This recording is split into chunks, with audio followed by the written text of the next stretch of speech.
دايركشن. اوكي، عشان خاطر دي بس يا جماعه الهزه الخفيفه قوي دي اللي ممكن تكون مش باينه لك في الكاميرا. احنا ظبطنا هنا الدايركشن، طلعنا النتيجه 100%. اللي زي دي اهي، دي كده نتيجه الطباعه اهي.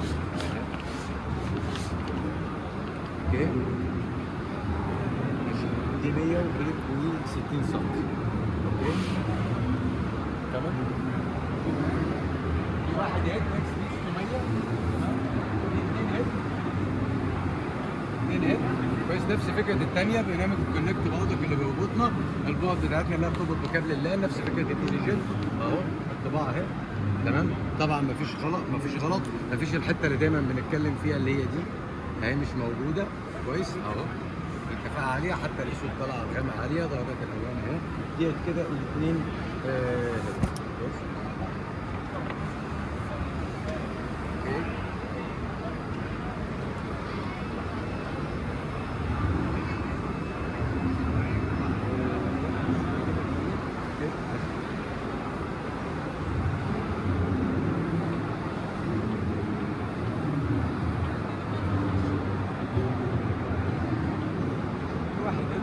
نفس البعد ونفس الشغل بتاعنا ونفس الكفاءة وبعضك اهو.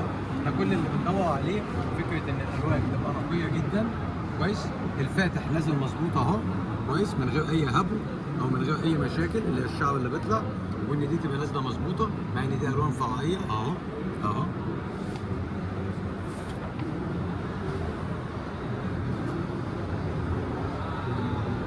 دي كده فكرة الماكينة يا جماعة. نتكلم بقى على الاوبشن، يبقى في واحد هيد، في 2 هيد، في مراوح بسخان، في مراوح بفان. ده طبعا بيتوقف على مواصفات الماكينه. تمام كده. يبقى احنا عندنا ال 180 2 هيد، وال 180 واحد هيد اللي هي اللي احنا واقفين قدامها، وال 160 وفي ال 130. نشوف الجديد في كمان. طبعا المعلومه دي 30 سم، 30 سم الشكل بتاعها اهو. الشكل اهو كويس. الماكينه 30 سم اهي. الثانيه مش شغاله، فبنطلع كده شغاله بتنزل.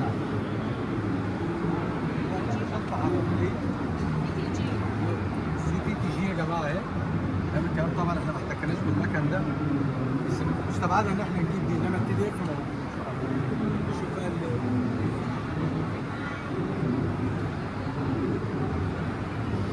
فيها يا جماعه كويس. دي 3 هيد بحيث عشان هيد السلفانه طبعا كويس النتيجه بتاعتها.